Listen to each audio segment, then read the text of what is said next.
Hello friends. तो अब हम सेक्शन स्टार्ट करेंगे अपना टीडीएस का 194 ए सेक्शन। जो हमारे बहुत सारे कंप्लीट हो चुके हैं सेक्शन। हमारा 194 क्यू हो गया, 192 हो गया, 193 हो गया, 206 सी 1 एच हो गया हमारा। और ये हमने सारा कंप्लीट किया है, एक एक चीज पॉइंट कवर करा है उसके अंदर, और 5 मिनट के अंदर ही कवर करा है, और 5 मिनट से कम ही हुआ है। तो इस सेक्शन को भी हम उसी स्ट्रेटेजी से फॉलो करेंगे, 5 मिनट के अंदर इस सेक्शन को भी हम कंप्लीट करेंगे।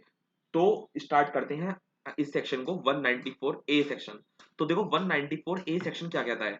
तो 194 ए सेक्शन कहता है, जैसे हमने पढ़ा था 193 सेक्शन की, इंटरेस्ट ऑन सिक्योरिटीज पर टीडीएस डिडक्ट होता है, जैसे डिबेंचर्स हो गए, बॉन्ड्स हो गए, उन पर टीडीएस डिडक्ट होता है। लेकिन ये जो सेक्शन टीडीएस डिडक्ट होता है वो लगता है interest other then interest securities.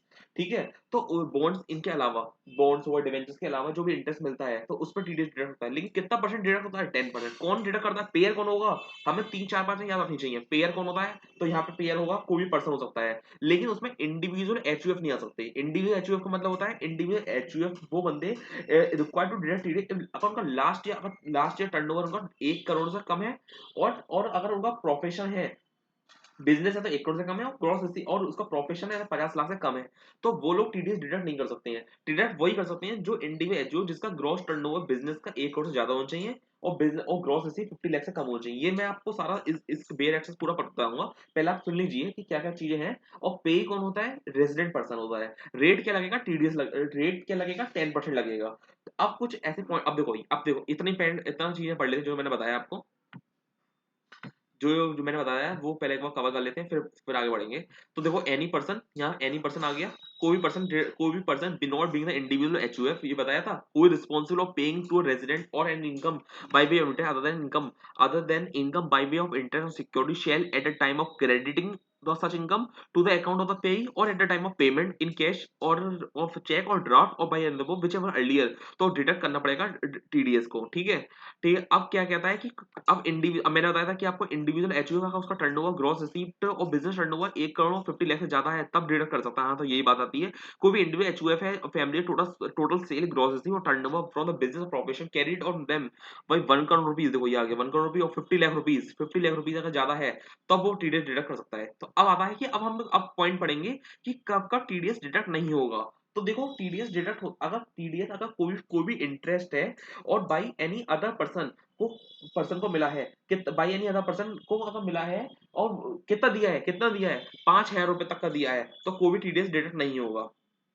5,000 तक दिया है तो कोई डिटेल्स डिडक्ट नहीं होगा। दूसरा बात, अगर कोई बैंक हो गई या कोई भी पोस्ट ऑफिस हो गई है ना, अगर वो इंटरेस्ट पे करते हैं किसी भी पर्सन को, ठीक है, पर्सन को कितना 40,000 तक, तो कोई टीडीएस डिडक्ट नहीं होगा। 40,000 से ज्यादा होगा तो टीडीएस डिडक्ट होगा। कितना टीडीएस डिडक्ट होगा? 10% के हिसाब से। लेकिन अगर कोई पर्सन है जो कि कोई भी सीनियर सिटीजन है, तो सीनियर सिटीजन का जो लिमिट है वो 50,000 हो जाएगी 40,000 से। ठीक है, ये हो जाएगा। तो देखो यही पॉइंट आ गया, 40,000 रुपीज आएगा अगर कोई भी पर्सन है जिसकी एज है इसकी बिलो 60 है या 60 से बिलो है, और 50 और सीनियर सिटीजन के लिए 50,000 आ जाएगा। ठीक है, ये आ जाएगा पॉइंट।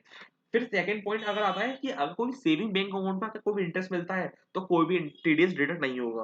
कोई भी अगर फर्म देती है पार्टनर को तो टीडीएस डिडक्ट नहीं होगा। कोई भी इंटरेस्ट अगर इनकम टैक्स रिफंड है, जो अब होता है कि इनकम टैक्स रिफंड होता है उस पर इंटरेस्ट मिलता है। ठीक है, अगर कोई लेट लेट रिफंड होता है तो कुछ थोड़ा बहुत इंटरेस्ट मिल जाता है, क्या उस इंटरेस्ट पे भी मिल जाएगा? टीडीएस डिडक्ट होगा? नहीं, टीडीएस डिडक्ट नहीं होगा। अगर कोई जीरो कूपन बॉन्ड्स है उस पर टीडीएस डिडक्ट नहीं होगा। अगर कोई भी इंटरेस्ट अगर पे कर रहा हूँ, अगर मैं पे कर रहा हूँ, यहाँ पे किसको कर रहा हूँ? बैंक को, या बैंक कोऑपरेटिव बैंक को टीडीएस डिडक्ट करती है। अगर मैं पे कर रहा हूँ बैंक को या कोऑपरेटिव बैंक को, एलआईसी को, इंश्योरेंस कंपनी को, यूटीआई को, नेशनल स्किल्स डेवलपमेंट फंड्स को, हाउसिंग अर्बन डेवलपमेंट कॉर्पोरेशन को, तो टीडीएस डिडक्ट नहीं होगा। ठीक है, ये टीडीएस डिडक्ट नहीं होगा।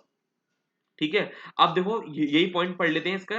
तो ये क्या लिखा हुआ है कि time table with banking company, time table cooperative society वाला पॉइंट अभी और आगे आएगा। तो इसके लिए पॉइंट क्या है कि अगर कोई भी इंटरेस्ट अगर पे करता है, कोऑपरेटिव सोसाइटी कर रहा है दूसरी कोऑपरेटिव सोसाइटी को या मेंबर को, तो टीडीएस डिडक्ट नहीं होगा। देखो तो यही पॉइंट लिखा हुआ है इसके अंदर भी कि ये रहा अगर कोई टाइम विद कोऑपरेटिव सोसाइटी दे रही है, ठीक है, या कोई भी deposit public company which is formed registered in India, main object of carrying of business carrying of providing long term finance of constructions, ठीक है।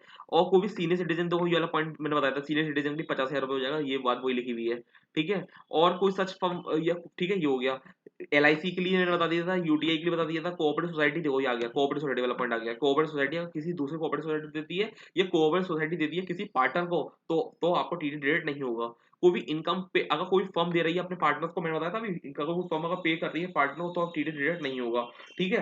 अब कोई भी अगर मान लो अगला पॉइंट आता है कि अगर कोई भी डिपॉजिट है, कोई प्राइमरी एग्रीकल्चर क्रेडिट सोसाइटी और प्राइमरी क्रेडिट सोसाइटी है, और कोऑपरेटिव लैंड मॉर्गेज बैंक है, और कोऑपरेटिव लैंड डेवलपमेंट बैंक है, अगर इनसे अगर मिलता है तो टीडी डिडक्ट नहीं होगा। लेकिन अगर इनका क्या होगा, कोऑपरेटिव सोसाइटी का अगर टर्नओवर लास्ट ईयर का 50 करोड़ से ज्यादा है, और अगर उनको मिल रहा है कितना इंटरेस्ट ज्यादा मिल रहा है, 40,000, और सीनियर सिटीजन 50,000 ज्यादा, तो आपको डिडक्ट हो जाएगा टीडीएस।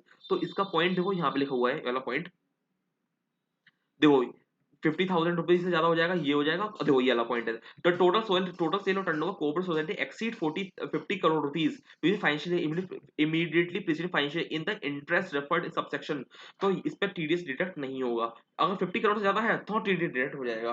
तो ये वाला पॉइंट आ गया इसका।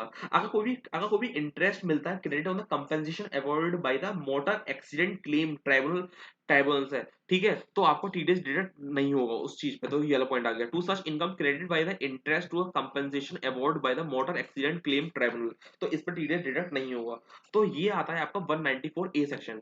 तो ये 194 ए सेक्शन आपका कंप्लीट होता है। तो इसमें आपको क्या याद रखना है कि मेन बात क्या याद रखनी है कि कोई पेयर कौन हो सकता है, एनी पर्सन हो सकता है, लेकिन इंडिविजुअल एचओएफ नहीं होते हैं। पे कौन होता है, रेजिडेंट पर्सन होता है, और टीडीएस डिडक्ट होता है 10% के हिसाब से। तो ये चीज आपको नॉलेज होनी चाहिए इस चीज की, 194 ए सेक्शन की। तो अगर आपको इस वीडियो से कुछ भी अगर वैल्यू एडिशन हुआ है, तो प्लीज इस चैनल को सब्सक्राइब कीजिए, लाइक कीजिए इस वीडियो को। थैंक यू, मिलते हैं नेक्स्ट वीडियो में।